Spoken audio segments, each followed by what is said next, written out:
e compreender as revelações do Teu Espírito para os nossos corações e para os nossos dias. Ajuda-nos, ó Deus, para que possamos alcançar corações mais sábios, para que sejamos cristãos melhores, a fim de agradar a Ti, segundo o Teu eterno propósito.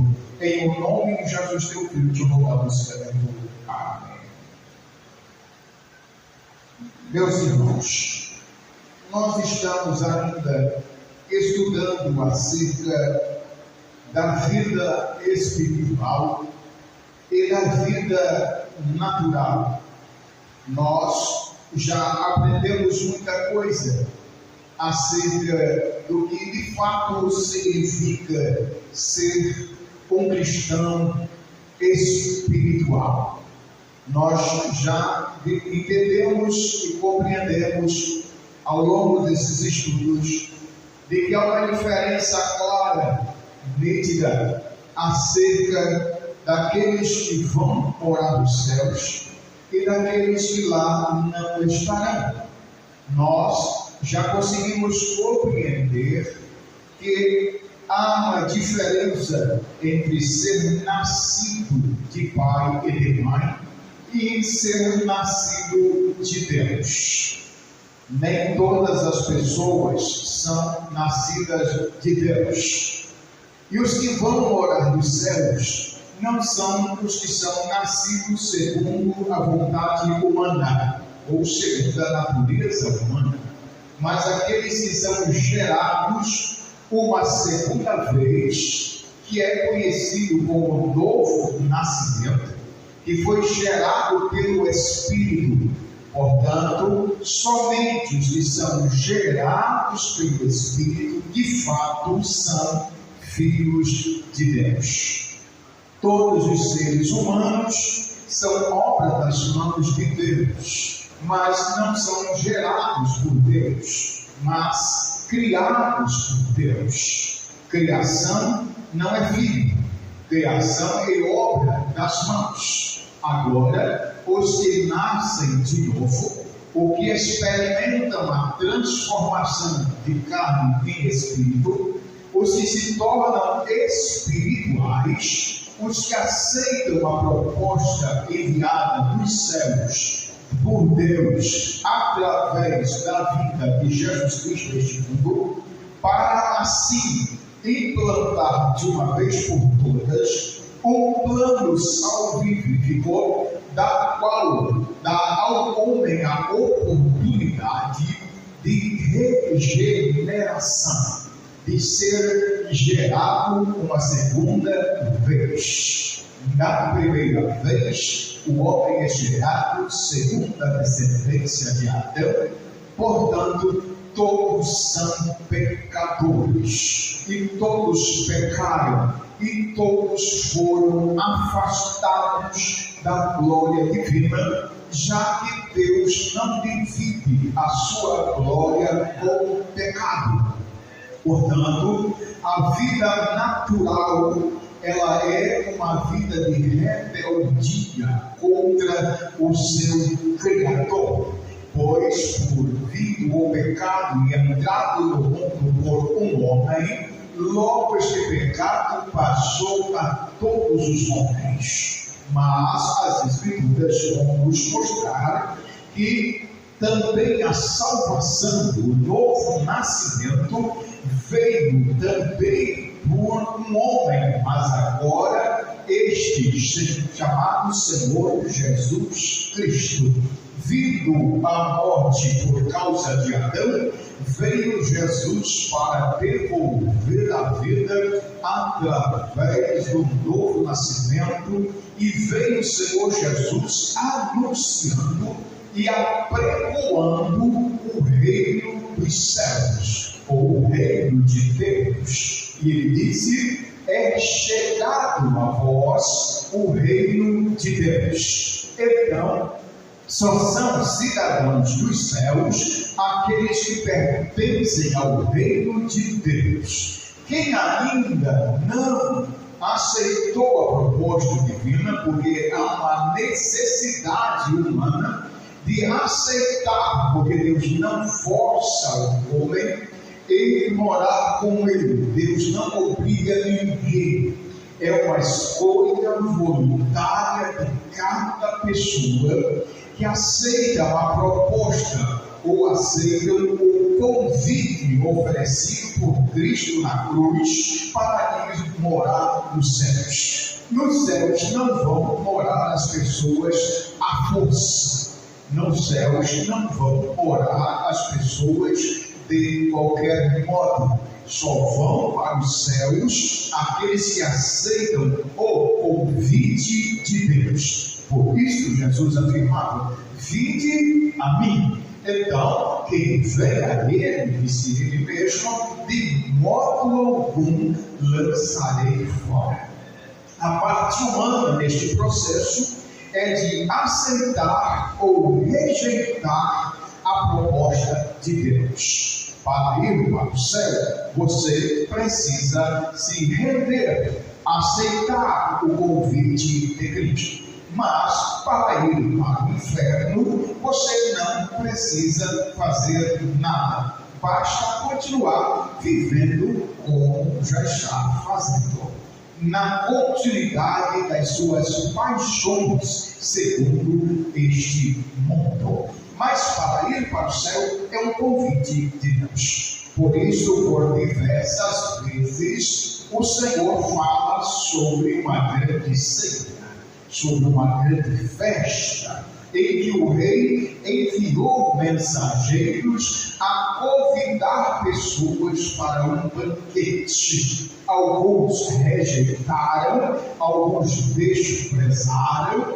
Ele enviou os seus profetas, enviou seus mensageiros, e as pessoas rejeitaram. Então o rei disse: eu vou enviar o próprio filho, quem sabe terão respeito por ele. Então Deus envia Jesus Cristo a este mundo para anunciar aos homens a salvação.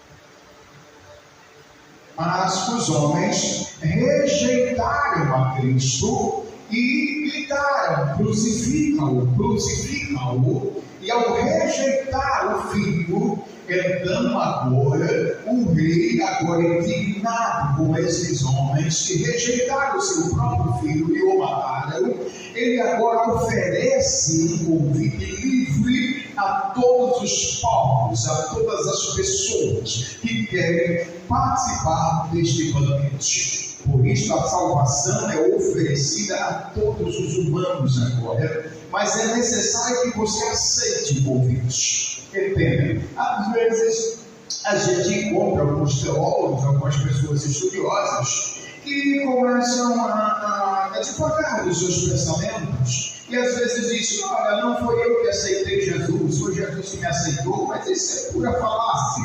Porque se você não aceitar a proposta de Deus, Deus não pode fazer nada por você. Porque Ele oferta para você de graça a salvação. Porque isso é um dom de Deus. É uma dádiva, é um presente que Deus oferece às pessoas. Mas cabe a você aceitar ou não o presente que Deus te oferece. Se você abraça o presente, se você recebe o presente, se você acata este presente, então você começa a desfrutar das maravilhas de ser cidadão dos céus. Por isso, já disse e repito, somos detentores de duas naturezas. Nós estamos vivendo em um processo de transição. Como assim? Transição. É porque nós fomos gerados pela primeira vez segundo a vontade humana. Mas nós estamos na transição de sermos detentores de duas naturezas. Uma carnal e humana, que é o corpo e a vida que nós temos, comum, como todos os homens têm, mas dentro de nós também habita uma vida eterna. E esta vida é imortal, oferecida por Cristo. E ele vai dizer o seguinte: que quem crer nele, como diz as Escrituras, tem a vida eterna. E esta vida eterna é oferecida por o Pai através do Filho. E aceitando esta proposta, nós temos uma natureza ainda dentro do corpo humano, limitado às fraquezas humanas, inclinada para as coisas humanas, mas habita em nós também uma natureza espiritual, e esta natureza espiritual é que ela nos move em direção às coisas de Deus, às coisas espirituais, ao reino de Deus e às coisas do Espírito. Então, vivemos em um dilema: ou satisfazemos a vontade do nosso corpo, da nossa carne, da nossa vã maneira de viver, ou satisfazemos a vontade do Espírito que habita em nós. Porém, no futuro, as coisas não serão assim, porque pós-mortem, ou pós-arrebatamento, ou pós-entrada nos céus, seremos eternamente espirituais e não mais num corpo carnal. Por isso, a transição: nascemos carne, estamos vivendo carne e espírito, mas depois seremos apenas espíritos. Amém? Portanto, enquanto estivermos neste mundo, enquanto estivermos habitando em um corpo humano e mortal, nós estamos sujeitos às leis da carne ou do corpo, da natureza humana. Agora, o que nós entendemos é que é impossível ao homem entrar no reino de Deus pela obediência aos mandamentos. Isto porque Paulo vai dizer, visto que era impossível a lei pela obediência do homem, porque a lei foi dada exatamente para provar o homem que ele é transgressor. A lei não foi dada para ser obedecida, mas para revelar a natureza pecaminosa do homem e a sua incapacidade de salvar-se a si mesmo pela obediência da lei. A lei, ela trouxe para nós não alívio, mas a condenação. A lei, ela mostrou o quanto o homem é incapaz de ser salvo pela obediência a ela. Desta forma, Deus envia o seu Filho, ainda pela obediência da lei, e ele, o único que foi capaz de obedecer tudo que estava requisitado, ele o tornou capacitado para perdoar, entender, compreender os que são faltosos concernente esta própria lei. Portanto, tudo foi tentado, mas não foi achado nele transgressão alguma no que concerne a obediência da lei. Ele foi obediente em tudo. Agora, a nós foi-nos ofertados, mediante a obediência de Cristo à lei, foi-nos ofertado um perdão, um cancelamento de dívida, já que éramos incapazes de obedecer a lei. Então foi-nos dado um indulto, um perdão, uma salva-conduta, um salva-conduta para que você pudesse ter agora um passaporte para os céus com a sua dívida cancelada diante de Deus, já que não há homem algum que nunca peque. Todos são pecadores. Não há pessoas que possam afirmar: olha, eu sou perfeito, eu não erro, eu não cometo erros e eu sou uma pessoa boa. Não existe. Todos são transgressores. Toda a raça humana está corrompida pela semente do pecado herdado de Adão.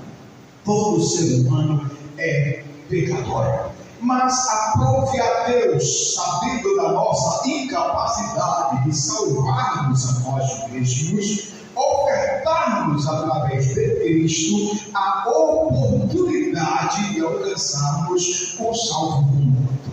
Portanto, Paulo vai dizer para que a justiça da lei se cumprisse em nós, que não andamos segundo então a natureza humana, mas segundo o Espírito. Você só alcança cancelamento de dívida, você só alcança o favor de Deus, você só alcança a justificação feita e oferecida por Cristo se você for alcançado por esta graça oferecida na cruz do Calvário. Portanto, Jesus é a nossa justificação. Todos aqueles que aceitam a proposta de Deus, aceitam que Jesus cumpriu a lei por nós. Não sou eu que sou o cumpridor da lei, mas Jesus cumpriu e disse: Pai, eu estou cumprindo no lugar da lei. Eu obedeço a ti, eu sou fiel até a morte, foi por isso que ele disse que veio para esta finalidade. Foi justamente para essa hora que eu vi, ele falou isso na sua oração no Getsemane. Então ele foi fiel até o fim, para que através da sua obediência, nós, desobedientes, fôssemos alcançados.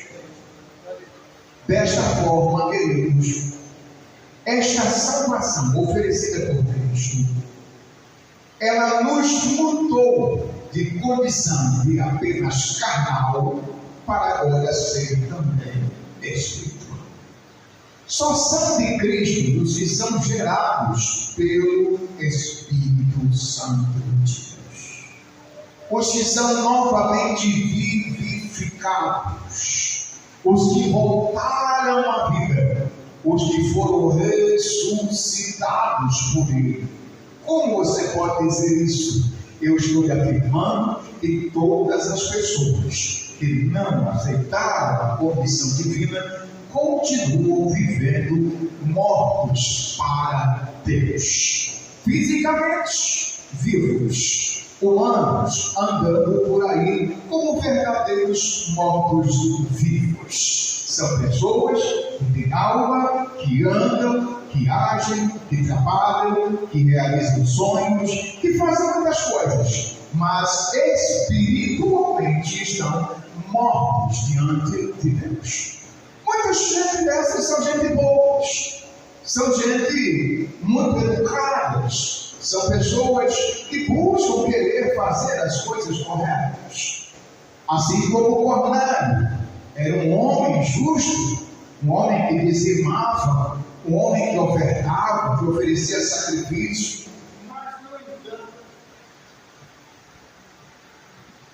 mas no entanto não era considerado um homem nascido de novo.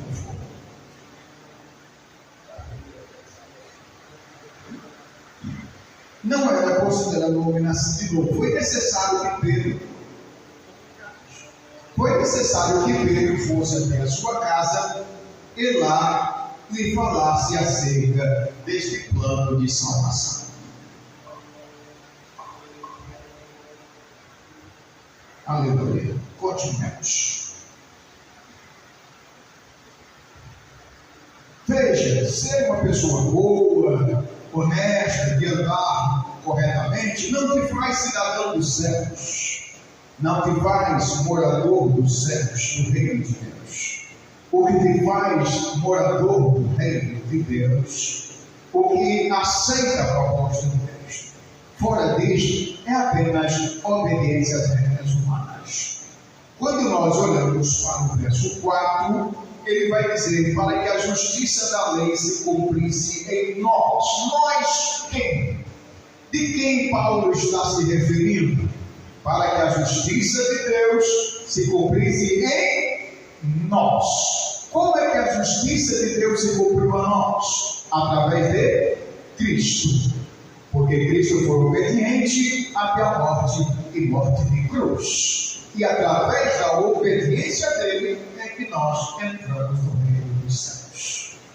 Desta forma, agora Paulo vai dizer para que ela se cumprisse em nós. Nós quem? Que ele vai dizer que são pessoas que não andam mais segundo a natureza humana.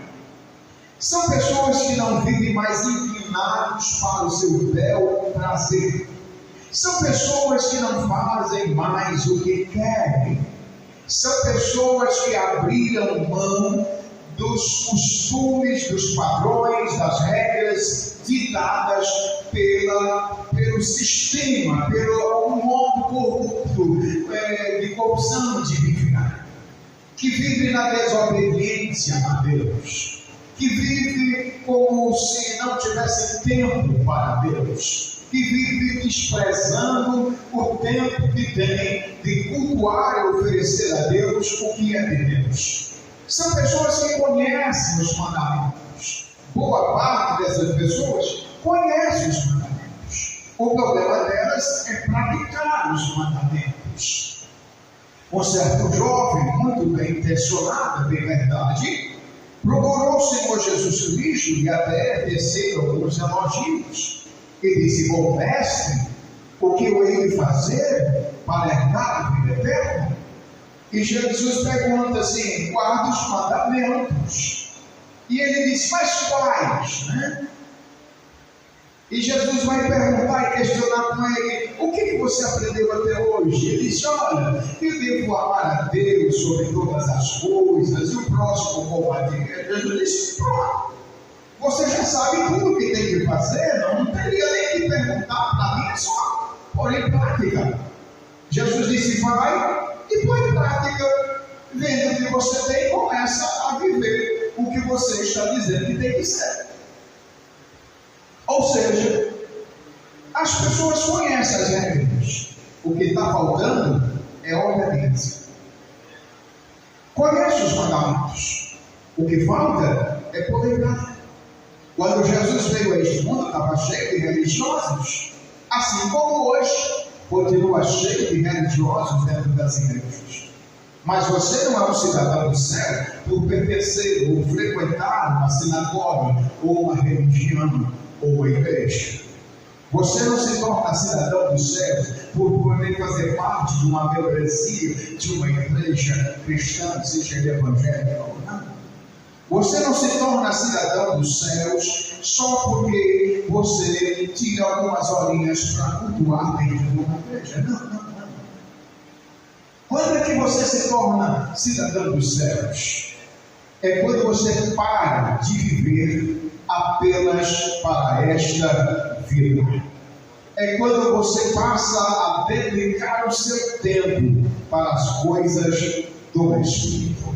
É quando você sacrifica a carne, as coisas carnais, os prazeres que a sua carne, que o seu corpo pede, em detrimento de passar horas dedicando às coisas espirituais. Por isso Paulo vai dizer que o Espírito que em nós habita, que nós não vivemos mais segundo a carne, mas segundo o Espírito.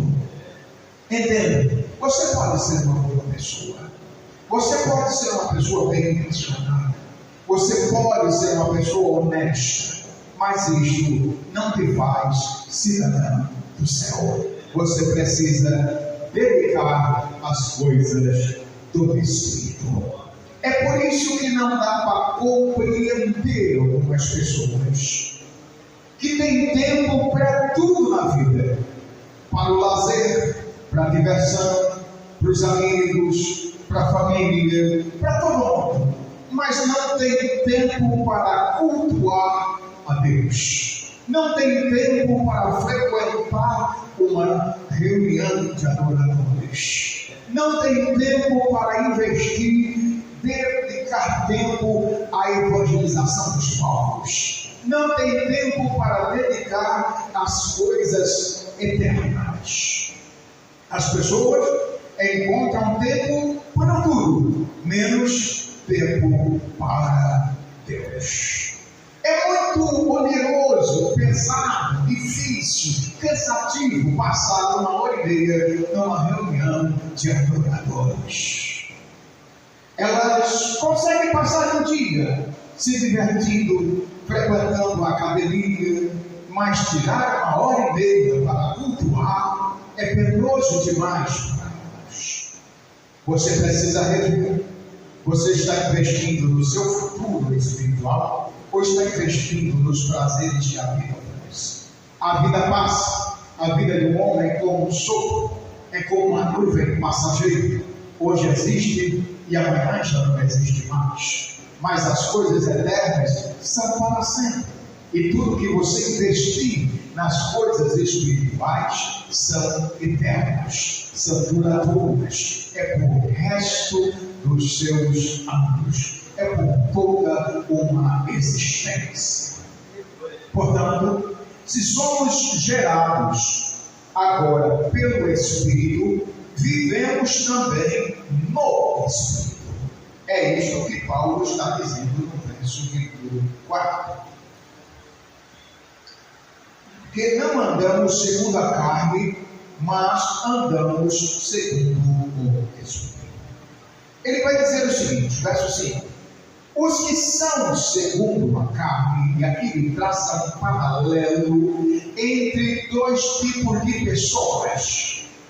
Aquelas pessoas que dedicam-se para a vida cotidiana, para viver esta vida que está sendo oferecida neste mundo.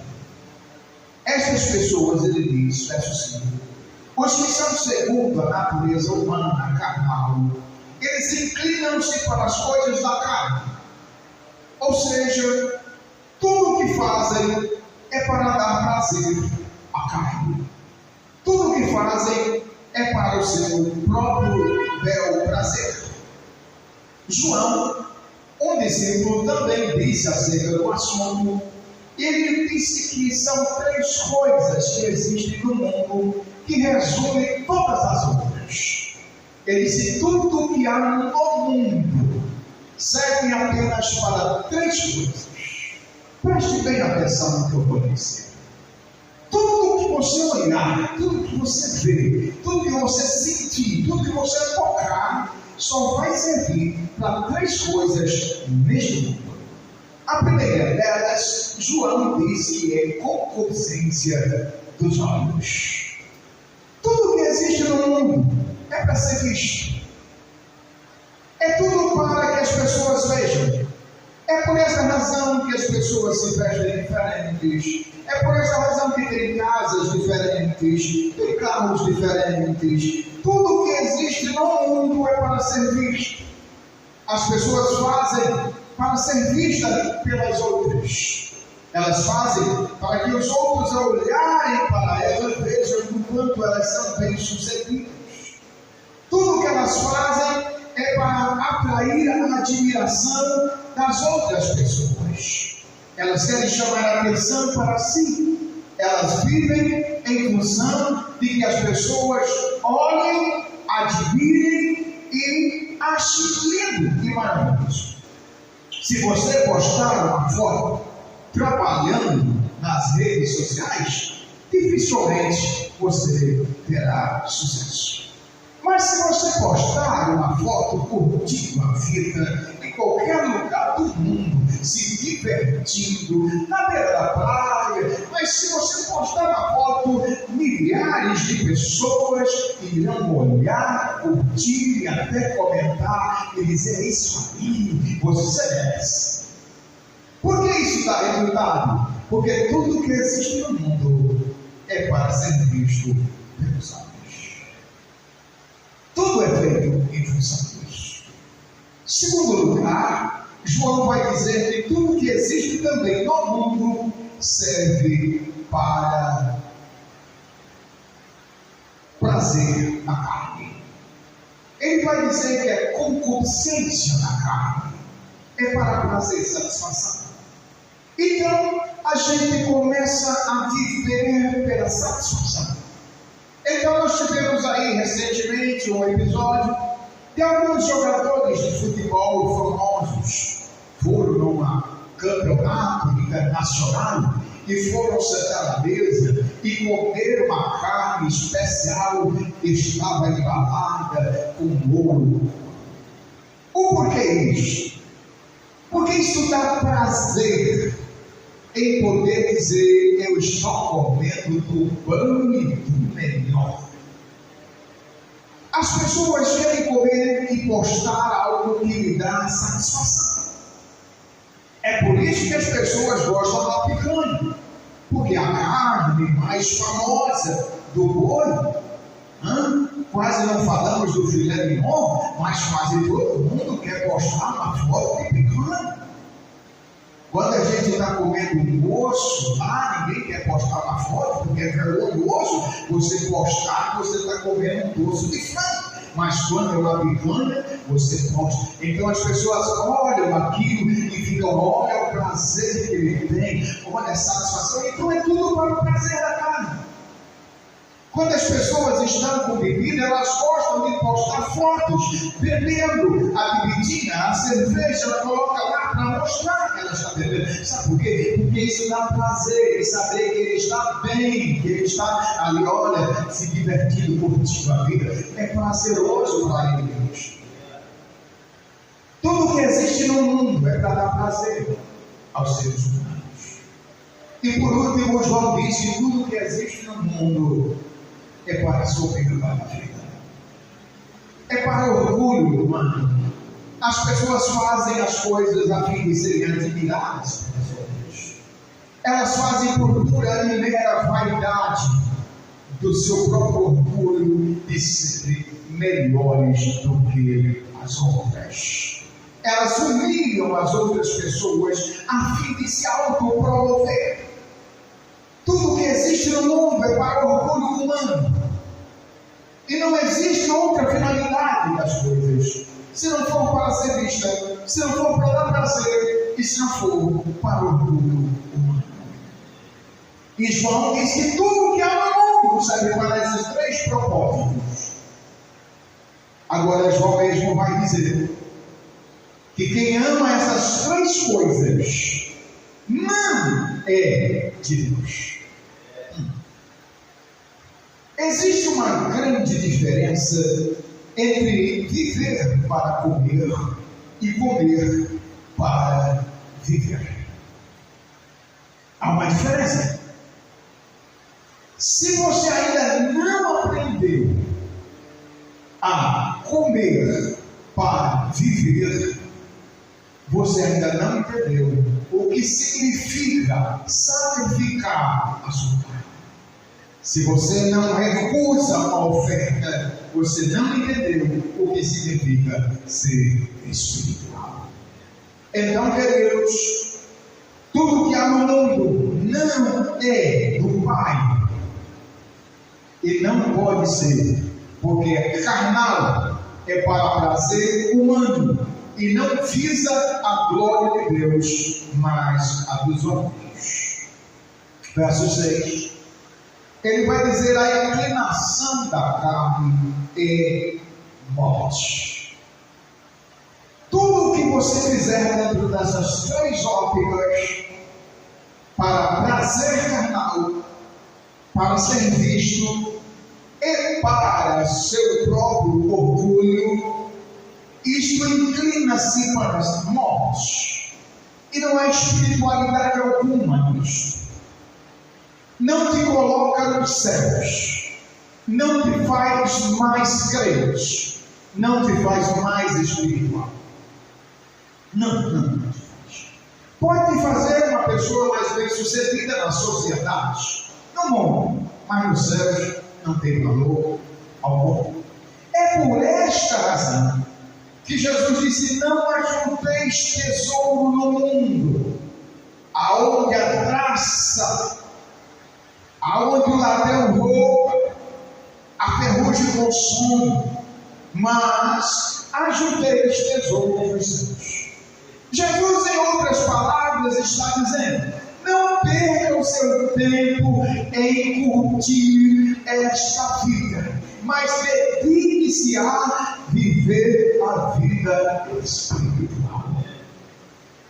Jesus está dizendo, em outras palavras, não perca tempo com os prazeres que a vida terrena oferece, mas dedica-se às coisas que têm valor eterno.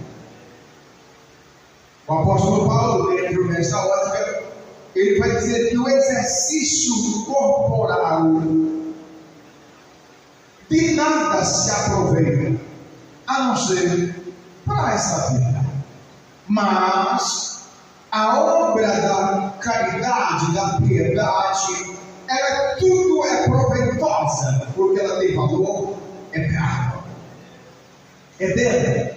Você só é espiritual se você dedicar-se a viver uma vida no Espírito. Dentro dessas duas naturezas, quando você busca satisfação, prazer e orgulho próprio, você se inclina, você se dedica em coisas que no final vai te afastar do seu Criador. Por isso, Paulo disse: isso é morte. Se você for dar ao seu corpo, se você for dar à sua natureza, que você habita dentro, prazer, com certeza você vai se afastar das coisas espirituais. Primeiro, porque orar é uma das coisas difíceis, não é tão fácil. Começa pela postura. É uma posição que normalmente a pessoa não gosta. Ter que se curvar, se prostrar e ter que falar com alguém que você não está vendo fisicamente. É uma tarefa árdua orar. E isto é espiritual. Porque quando você está exercitando a espiritualidade, você quer sacrificar o prazer da carne. Qual o prazer da carne? O conforto do sofá, a piscina, a beira da praia. Isso dá conforto. Agora, falar com Deus é oneroso. Para alguns é cansativo, porque isso não é comum à nossa natureza humana. A nossa natureza humana quer se afastar de Deus, mas cabe a você decidir quem é que manda dentro de você. É o seu lado humano, inclinado às vontades e aos prazeres, ou é o seu lado espiritual que fala mais alto? Todas as vezes que nós dedicarmos tempo com as coisas desta vida, nós estamos perdendo de goleada para as coisas espirituais. É preciso haver dedicação. É preciso gastarmos tempo nas coisas do Espírito. As coisas que alimentam a sua alma. Por exemplo, a palavra. Paulo vai dizer: medita nestas coisas. Gaste tempo com a meditação da palavra. Medite estas coisas, porque fazendo isto, Paulo diz a Timóteo, salvará tanto a ti mesmo. É bom para você meditar na palavra, gastar seu tempo com a leitura da palavra, gastar seu tempo ouvindo a palavra, dedicar o seu tempo para ouvir a ministração da palavra. Isso é espiritual, e sendo espiritual, alimenta o espírito, te fortalece, você fica mais dedicado, com mais vontade de querer fazer algo para Deus. Eu nunca vi alguém que se afastou da oração, que se afastou da ministração da palavra, ficar mais crente. Eu nunca vi alguém que se afastou de uma igreja, ficar mais cheio do Espírito Santo. Eu nunca vi alguém que se ausentou do local da adoração e ficou melhor. Nunca encontrei alguém assim.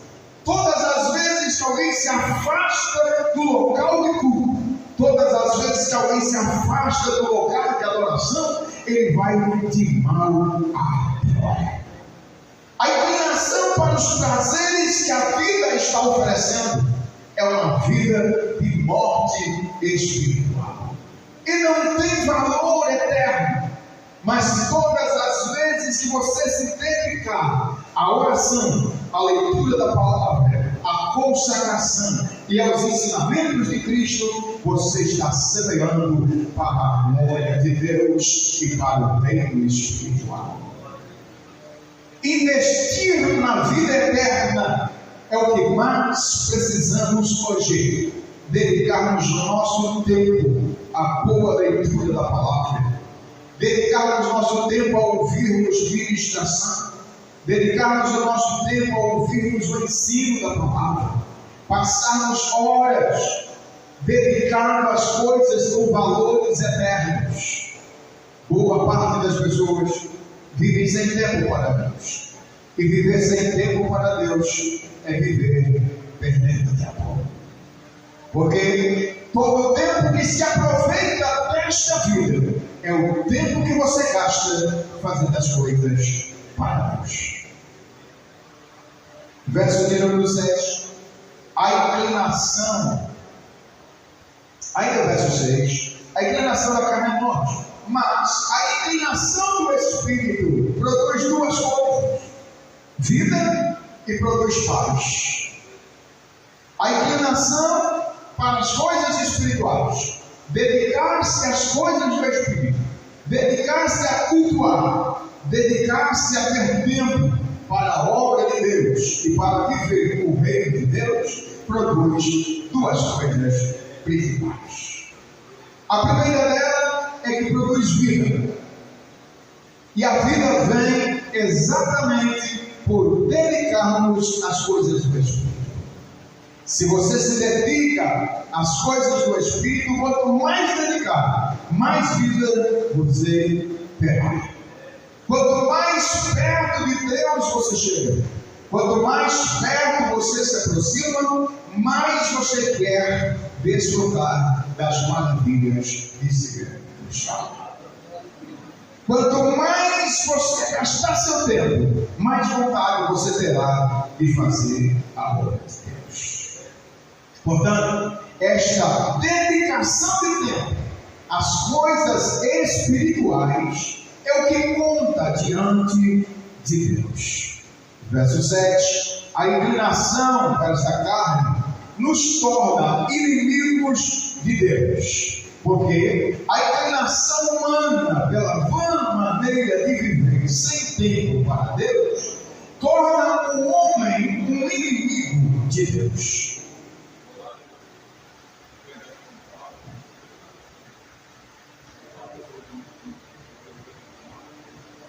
A vã maneira de viver torna o homem inimigo de Deus. E por que torna o homem inimigo de Deus? A resposta está nas Escrituras. Primeiro, porque Deus gerou o homem para viver para Ele. E o homem, vivendo segundo a natureza humana, ele se rebela contra Deus para viver para si mesmo. E todas as vezes que você vive para si, você se rebela contra o plano de Deus. Portanto, se torna inimigo de Deus. E a inclinação da carne é inimizade contra Deus, pois não é sujeita à lei de Deus, e nem a verdade pode ser. Portanto, os que estão na carne não podem agradar a Deus. As pessoas que vivem neste mundo, que não têm tempo para cultuar, que não têm tempo para orar, que não têm tempo para ouvir a palavra, que não têm tempo para investir no reino de Deus, infelizmente, as Escrituras vai dizer que esses tais não são de Deus. É duro dizer, mas está escrito: portanto, os que estão na carne não podem agradar a Deus. Quer agradar a Deus? Não viva para si, viva para Ele.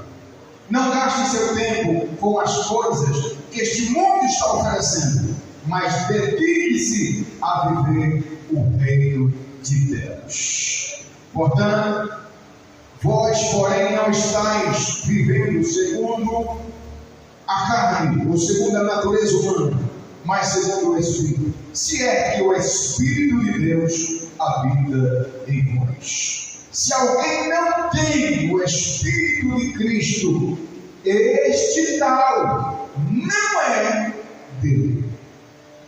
É enfático, é claro o que as Escrituras dizem. Se alguém não vive segundo Cristo, segundo os mandamentos de Cristo, segundo a oferta de Cristo, segundo o que Deus ofertou através da morte de Cristo, segundo os mandamentos de Cristo, se alguém não vive isto, não é de Deus. Resumindo, nem todas as pessoas são de Deus. Nem todas as pessoas são de Deus. Quem são as pessoas que são de Deus? Os que têm o seu Espírito. Veja, verso de número 14. Porque todos os que são guiados pelo Espírito de Deus são filhos de Deus. Não se dúvida. Só são filhos de Deus os que são guiados pelo seu Espírito.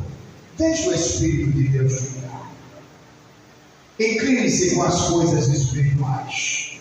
Dedique o seu tempo às coisas espirituais.